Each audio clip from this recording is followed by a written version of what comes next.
When it comes to NFL content here on YouTube, draft grades are far from a new concept. Some people talk about their favorite draft classes and their least favorite draft classes. Someone might have a channel that's specifically dedicated to one team and only focus on that team's draft class. Somebody, like I did last year, might talk about the 8 divisions and break all of their draft grades up into 8 videos. Somebody else might just talk about the draft in its entirety in one video and then move on. All of those are very valid and very effective ways of getting your message across and talking about the NFL draft. However, because I did not make nearly as much pre-draft content as I wanted to, because being a college student, watching film, trying to have a social life, trying to make videos, and not driving yourself crazy is not exactly a great recipe for success, I kind of failed with that. So I decided, hey, let's make 32 videos throughout the summer talking about the 32 draft classes, give each team their own designated video to justify all that work we did pre-draft. And initially I was going to do that throughout the month of May and then move on. That fell through the cracks. So we bled into June. Didn't get it done in June. So we bled into July, and here we sit on July 30th, and I am just barely halfway done because life is hectic. So because of that, we are going to bleed once again into the month of August and hopefully get these done before the season starts. In fact, we will get these done before the season starts. But before we get into our next team, whoever that may be, I do just want to say real quick, keep in mind, I'm not a professional. I am just a 21-year-old college kid who likes to spend the free time he has watching tape. So, if my opinion doesn't line up with your GM's or line up with yours, I'm not saying I'm better than you. I'm not saying I'm better than your GM or that I know better than your GM. I just had a different takeaway, and people seem to like when I give my opinions about this stuff on the internet, so I'm going to continue doing it because it's fun, and it helps me get my points across, right? It's a lot of fun. I enjoy making these videos. So without further ado, let's go ahead and talk about the Tennessee Titans and what they did during the 2024 NFL Draft. Typically with these draft grade videos, I like to start out talking about the team's big picture, right? Whether I focus on kind of what they did in free agency or what their roster currently looks like or where they're at in a potential rebuild or retooling or what have you. I like to provide a little context on my feelings towards the team at large before actually diving into the draft picks to give you a better idea of some different things. And when it comes to Tennessee, I don't know. I really don't know how I feel about this football team because, you run through the roster, Will Levis is a total question mark. Obviously, this offseason was a lot about getting him the support he needs to see if he can thrive and be a true, franchise quarterback for you, which is fine. That's a good approach to the offseason. However, when your two big moves to supplement that are Tony Pollard, who is a worse version of the running back you drafted in the second round last year in Tyjae Spears, and Calvin Ridley, who is the least reliable, quote-unquote, wide receiver one in football, I'm not exactly sold. I know this is a Titans video, so Titans fans, you don't want to hear me talk about your division rivals positively, but Trevor Lawrence is an incredible quarterback, right? There's not 10 quarterbacks in the NFL better than Trevor Lawrence. And Calvin Ridley still managed to disappoint week after week with an elite quarterback throwing him the football. It was just so ridiculous. If you look at on-target drop percentage and things of that nature, Calvin Ridley was not good. And for him to be your number one guy, it concerns me. And then you look at some of the other offensive pieces, you've got Jaquin, who I really liked coming out of Maryland. Hasn't proven anything yet. Tyler Boyd is a fine wide receiver 3. Obviously, he came over with your new head coach. I get that. Offensive line is to be determined, I guess we'll say. And then the defense is the defense. I like some of the pieces there, but then the Jamal Adams signing made no sense to me. Point is, this is a weird team. For me personally, this is a really weird team. And they made a really weird decision with their first pick, taking J.C. Latham, the tackle out of Alabama.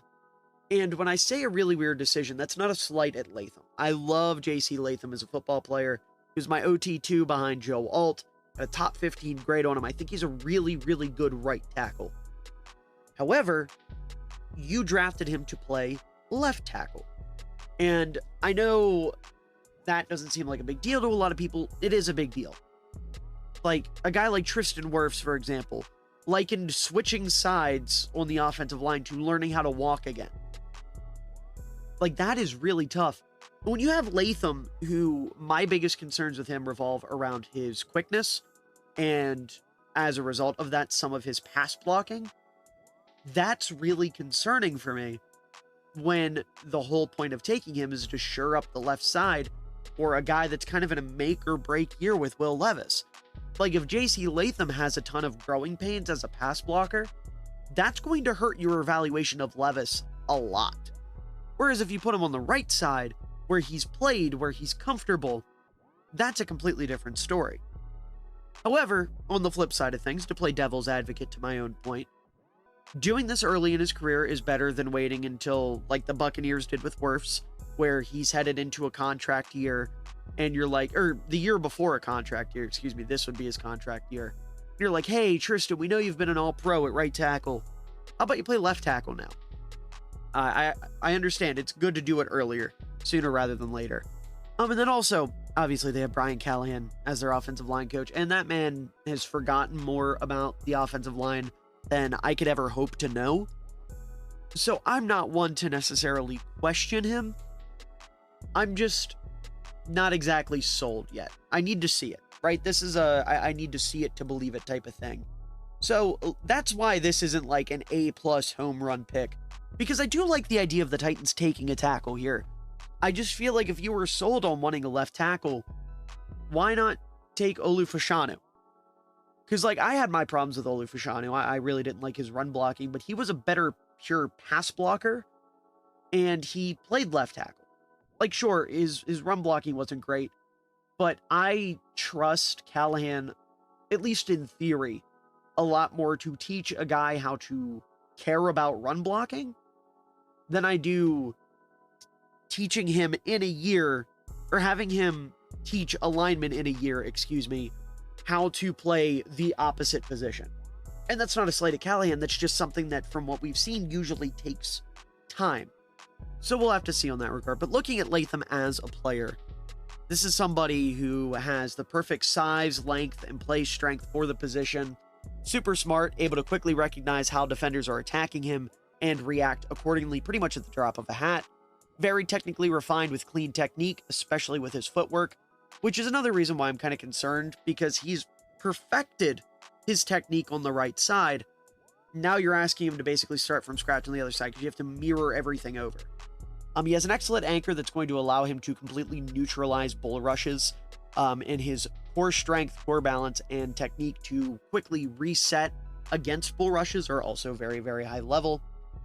He's a solid lateral mover for his size, being 6'6", 342, still leaves something to be desired there. And he's somebody that is incredible in the run game. You know, certified people mover, can get to the second level and kill linebackers, completely knock them out of a play. His grip strength is really good, which he pairs with accurate punches to create a lot of problems for defensive linemen. His ability to latch and mirror and pass pro is certainly notable. He could be an absolute ass kicker at guard if somehow he doesn't work out at tackle. Again, we'll have to see. But he is somebody that he has the desired skill set for like a guard that just absolutely kills people when he pulls.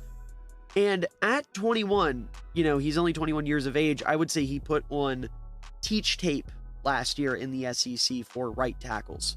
So again, you're drafting somebody who was the perfect right tackle and kicking him to left tackle, and I'm not exactly a huge fan of that. Additionally, looking at some of the weaknesses here, outside of what I've already talked about, he's someone that dips his head into contact more often than you'd want. Obviously, you got to keep that head up. He will lunge at times, kind of forgetting to bring his feet with him as he attacks, especially when going to the second level. There are going to be times where he's going to kind of overcompensate for his lack of athletic ability and will drift too far laterally in doing so. He is somebody that's prone to bear hugs, so you obviously can't have that. You need him to learn, hey, buddy, listen, there's a time and a place to cuddle. It's not right now. We're on the football field.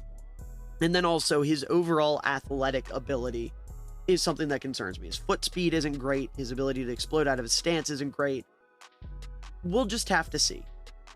Like I said, I think Latham's a very good player. I trust Brian Callahan with my life when it comes to linemen. But I have my doubts. I have my reservations.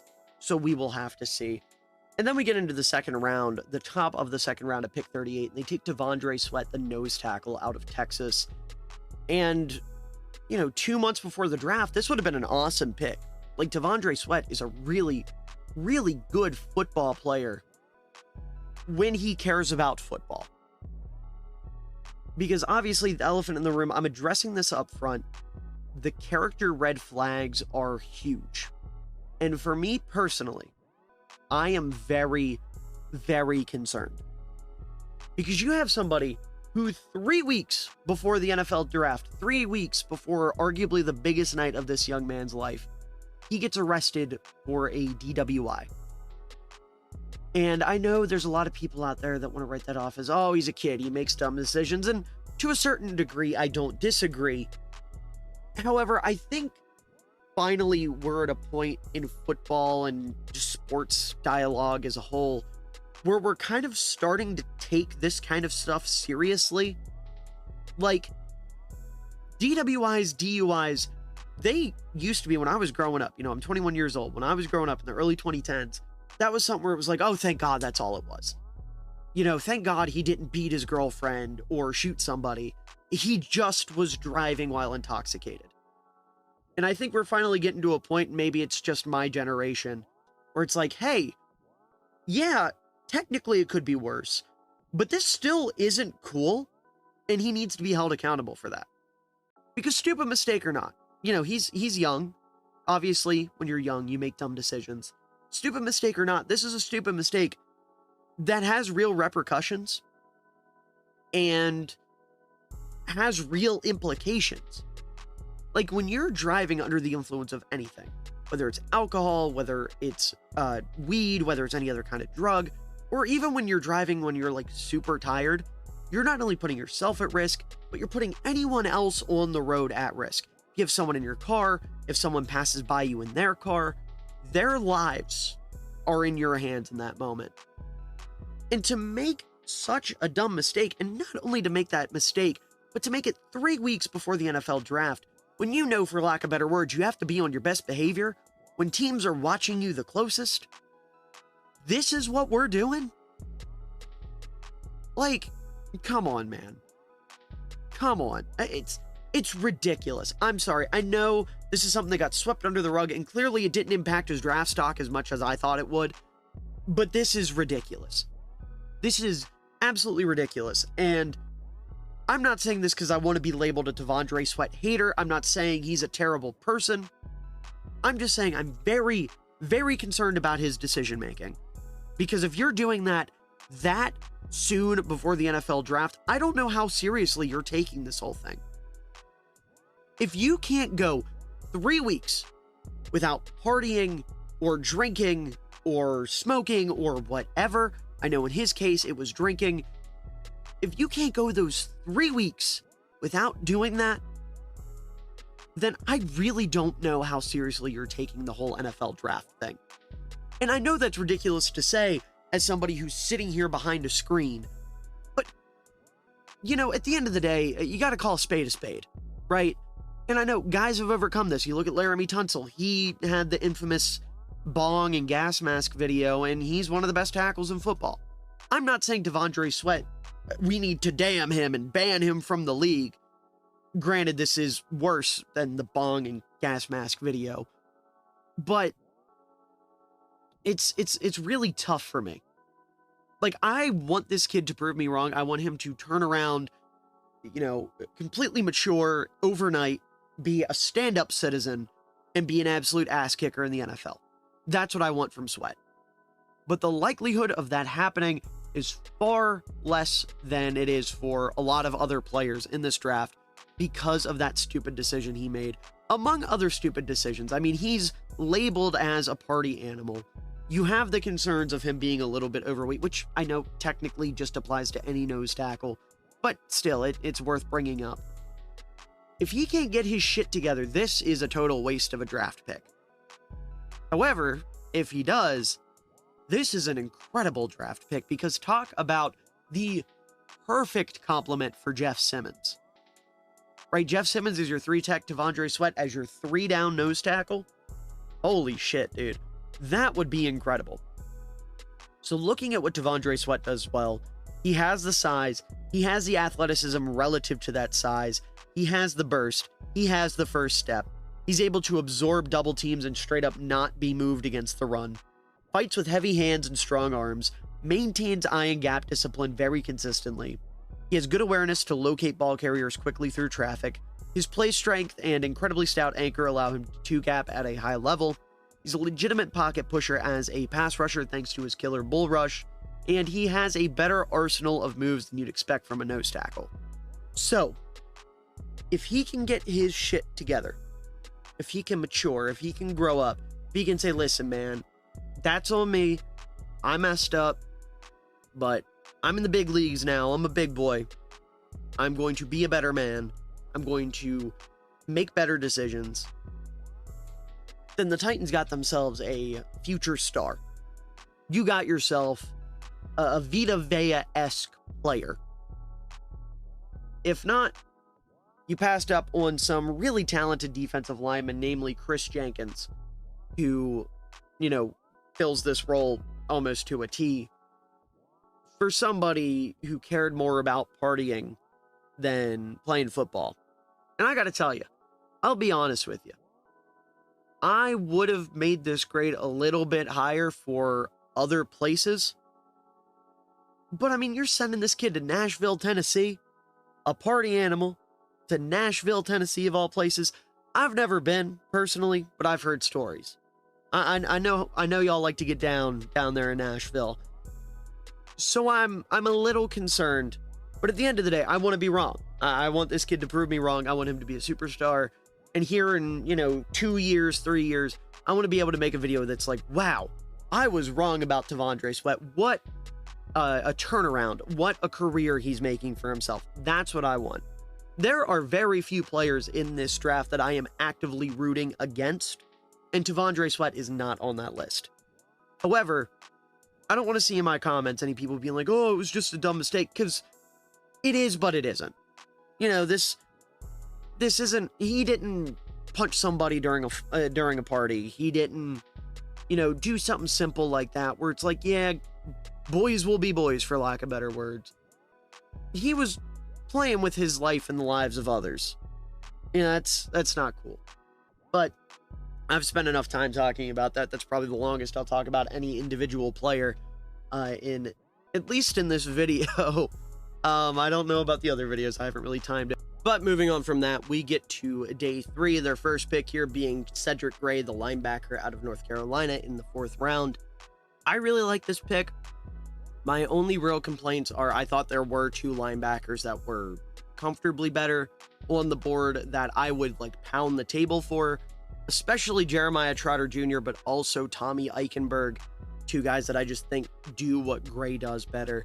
But that being said, taking a look at Gray as a player, he's an explosive mover that can go from east to west with ease, is above average play strength, is really good discipline and instincts against the run. He shoots downhill quickly and violently. He packs a mean punch at the point of attack. He has a really good understanding of angles. He's a formidable blitzer who enjoys lighting up quarterbacks. His good spatial IQ. He can hold his own in man coverage, particularly against tight ends, and he reads quarterbacks pretty well in coverage. On the flip side of things, though, while he is a good east to west, kind of sideline to sideline mover, he's not an elite athlete by any means. There are going to be times where he gets stuck on blocks. His footwork as a whole needs refinement. He does struggle to recognize routes and coverage. And by far and away, my biggest issue with Gray's game is his tackling. This is a total work in progress for him. He consistently leaves his feet, and there's even times where he struggles to straight up wrap up, which is going to be a pretty big problem. Because when you're a linebacker, kind of number one priority is tackle, right? That's like the name of the game for a linebacker. If you can't do that, I'm going to have problems with you. This is something that can be taught, obviously. I'm hoping that, Tennessee's defensive staff can help him out with that, because looking at his mentors, at least at linebacker, Kenneth Murray, oof, yikes. You better hope Cedric Gray takes over for him by the end of the year. And Jack Gibbons is someone that I've had my eye on for a while. Kind of 50-50 on him. I guess Jamal Adams technically could be a good mentor in that regard, considering he is basically a glorified linebacker at this point. So we'll have to see. I like Cedric Gray quite a bit. I'm a North Carolina fan, so obviously I'm going to be a fan of his game. I just need to see him improve as a tackler. That is the big thing. If he can figure out how to tackle, he's somebody that I think can be a true Mike or, a Will linebacker. I think he can be a Mike, definitely, but worst case, I think he can be a good, Will coverage backer that just kind of shoots gaps against the run. As we move on to their 5th round pick, being Jarvis Brownlee Jr., the corner out of Louisville, he is the only player in this video that I did not watch pre-draft. I had to go back after the draft and watch him, which has been my saving grace in this gap of time that's kind of occurred between all these videos, is I've gotten to go back and watch some guys that I didn't watch before the draft. He's somebody who, I think will be a solid backup player. He's somebody that's 5'10", 194 pounds, has plenty of starting experience. He's played on the boundary, but his best game is going to be played in the slot or in the nickel. He's really good at jamming players at the line of scrimmage. His physicality is shown all throughout his play. His good agility, good ability to change directions, and he's able to get downhill pretty quickly. He has good awareness and spacing in zone coverage. He's very, very good in zone coverage. That's going to be his big strength in coverage, is zone coverage. He has a good understanding of route combinations. He's very willing in run support, and he is a solid overall tackler. He's very willing in run support, and he's a solid overall tackler. Now, on the flip side of things, he's not somebody that I think is going to play as an outside corner, primarily because of his length. I just think he's going to struggle kind of pressing against more physical receivers on the outside. His lean lower half and narrow stance in the slot are definitely an issue. You kind of want to get him to bulk up down there a little bit. He's going to struggle against quicker receivers, which is another reason why I don't think you want to play him on the outside. He's going to stay physical a little bit more often than you'd like. Obviously, you want your corners to be physical, but you don't want them to be grabby. You don't want them to stay physical too long throughout the route. He's going to have issues with that. His transition ability and off coverage is slow. He needs to work on that for sure. Very inconsistent when it comes to getting his head around on the deep ball. He's a little too grabby on crossing routes, and his over-aggressiveness will cause missed tackles. I think he's somebody who's going to be a very, very solid backup nickel. Obviously, you've got Roger McCreary, who is a very, very good football player, but, God forbid if something were to happen to him, knock on wood, I think you'd be okay with Jarvis Brownlee stepping in as your backup.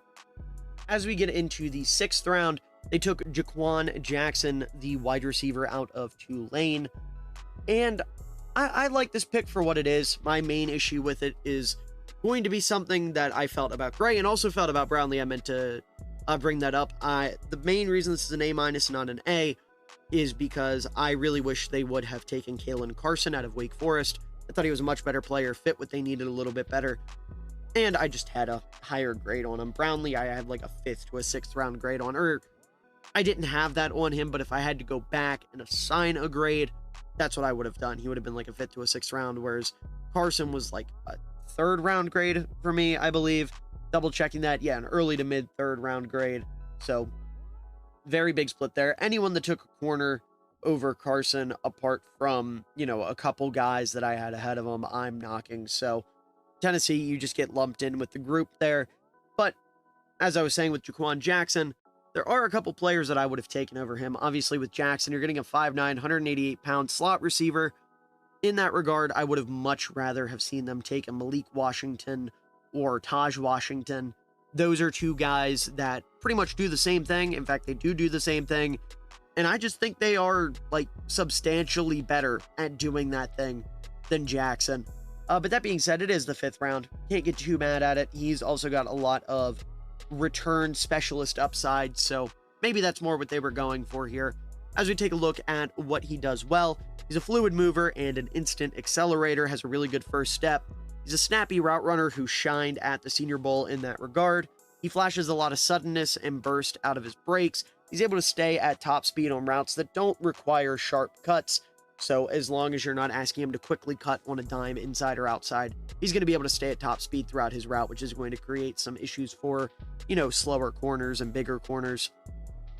And because of that, he's going to be able to provide some vertical pressure to opposing secondaries, especially when operating out of the slot or when he's being guarded by, heavy-footed safeties or linebackers that are trying to carry him up the seam. He's going to create a lot of problems there. His hands are pretty solid relative to his size. He wasn't really used downfield at Tulane, but when he was productive. He's very versatile after the catch. He's an experienced return man with 99 career kick returns and 62 career punt returns. And as a run blocker, he shouldn't be as good as he is. Like, he's got really solid play strength and he wants it. Now, he's not, DK Metcalf. You're not going to confuse him for one of those bigger body guys that is able to maul corners in the run game, but he's better than you'd expect. Then on the flip side of things, because he's so small, he's almost exclusively a body catcher. His hands are really inconsistent when trying to catch away from his frame, and his catch radius is really small. He lacks size, he lacks length, which is going to hinder him against more physical defensive backs, which is probably why you're going to have to operate him exclusively out of the slot. His footwork as a route runner is nothing special. It's fine, but he's not going to generate a lot of broken tackles because of his smaller frame. And because of his size, I do think he is going to be completely limited to the slot. That being said, I see a lot of Ray McCloud in his game, for better or worse. Ray McCloud, is a very, very solid, fourth, fifth receiver that's good on special teams. I think that's Jackson's ceiling for you. And, here in the 6th round, that's not bad. I just think a guy like Taj Washington or Malik Washington would have been much, much better and given you more upside as an actual receiver, but I digress. Not a bad pick. As we go back to the defensive side of the ball, they take another linebacker in James Williams out of Miami. I know he played safety in college, but he is playing linebacker in the NFL, and for good reason. Wasn't a great safety. But at linebacker, he's someone with an elite size profile, standing at 6'4", weighing 230 pounds. He's a fast straight line mover with fluid hips. He's a really nasty demeanor, like he wants to kill anyone that has the ball in their hands. He's very mechanically sound as a tackler. He possesses good angle awareness. He's able to read the eyes of quarterbacks in coverage. He can hang with tight ends in man coverage. He has a solid understanding of routes and route concepts. And if all else fails, this dude's going to be an incredible special teamer. Just because he's got the straight line speed, he's got the size, he's got the physicality. He'd be a killer gunner if he can't work out on defense as a linebacker. On the flip side of things, though, he doesn't have great recovery speed. His reckless play style can get him into trouble. I'm not going to say he's a headhunter, but there are going to be times where he borders on that. And also just playing too grabby, too physical, things like that. His run instincts are definitely a work in progress, but being a younger linebacker, that's all right. He's coming out as a true junior. I believe he's 21 years old. He's got some room to grow, and he's got some time to do so. He's someone who struggles to consistently take on blocks, but definitely showed some really nice flashes. He has a tendency to get a little handsy in coverage, like I said, and he lacks awareness in zone coverage as a whole. Williams is really interesting. I think he is the best value pick the Titans got. I had a 3rd to a 4th round grade on him. You get him here in the 7th round. I think that's pretty solid work. I know I was kind of like, I don't understand the Jamal Adams signing earlier, but he's going to be a good mentor for Williams because, again, Jamal Adams is really just a linebacker if you think about it. So I'll put it this way. With the Adams signing, if he was brought in specifically to mentor James Williams and they're trying to carve a role for James Williams and they want to play Jamal Adams in that for the time being, then sure, it's fine. If they think Jamal Adams is going to be a full-time starter at safety for them, yeah. All right, pack it up. Put the fries in the bag. All right, if you think that's the case. As we move on to their final pick, 10 picks later, got the edge rusher Jalen Harrell out of Michigan. And I'll tell you up front, I don't think Harrell's that great. I don't know if he's somebody that's necessarily going to make this roster. I will say, to their credit, good value. I had a 6th round grade on him. You get him in the 7th. Yippee. But, it's the 7th round. I can't get mad at him too much for this pick. Taking a look at what he does well, he's got good size, good length. He has quick hands, which allow him to utilize a spin move, which is pretty much his go-to. It's pretty effective. He uses momentum and angles to manipulate tackles pretty well. He's more than capable of setting the edge against tight ends. Against tackles, different story. We'll talk about that. He's a pretty disciplined open field tackler with a good amount of pop at first contact. He's capable of taking on and beating pulling offensive linemen. He has experience dropping into zone coverage, and that's kind of it. Like, he's more of a linebacker than he is a pass rusher, and I know technically on the Titans website he's listed as an outside linebacker. When you run a 3-4, your outside linebackers are pass rushers. We'll have to see. If they keep him on the roster, maybe they use him as more of like a hybrid player, and I might be able to get behind that. But taking a look at some of the weaknesses here, he's consistently laid off the ball. His athleticism and play strength are pretty underwhelming. He's a passive player who struggles more and more as the play goes on. He lacks a plan as a pass rusher. His hand usage as a pass rusher is pretty much limited to that spin move I mentioned earlier. His anchor is pretty lackluster given a slim, stiff lower body. He often lets blockers get into his chest. He struggles converting speed into power given his abysmal first step. He struggles to set the edge versus non-tight ends, like I said, and he's pretty slow when it comes to shedding blocks. So there wasn't anyone on the board at this point who I'm like, oh my God, Tennessee, you messed up. You should have taken this guy at this position. So I gave him an A, but it's not an A+ because it's the 7th round. This isn't like a great value pick. This isn't a steal. This is just like a, okay, we'll see if he makes the team. If he does, great. If he doesn't, no harm done, right? But again, you know, he's not someone I'm rooting against. There's no one in this draft class I'm actively rooting against. So hopefully he proves me wrong. Hopefully he becomes a productive member of that Tennessee front seven.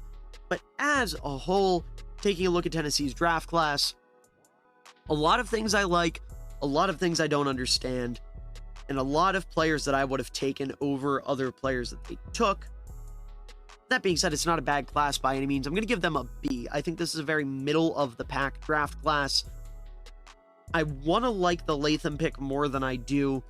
I want to be proven wrong there. I want to be proven wrong about Devonte Sweat. And then guys like Gray and Williams and maybe even Brownlee have a chance to really be impactful players day one outside of the first 2 picks. Obviously, Latham's going to start day one. Devonte Sweat likely will as well. If Sweat stays on the field, then he will be a very impactful player. Latham, again, jury's still out. We'll have to see what Callahan does, but it's going to be an interesting season for the Titans for sure. I don't know how I feel about their projection going forward. We'll have to see. Hopefully Will Levis pans out. Hopefully Tyjae Spears looks really good, which, spoiler alert, he probably will.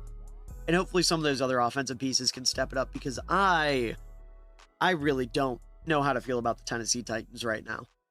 Met a chance on the throwback. This was an ill-advised throw. What an unbelievable catch by Cole Kmet. And he cups it too. No movement when he hits the ground, tucked up against his shoulder. Wow. Using that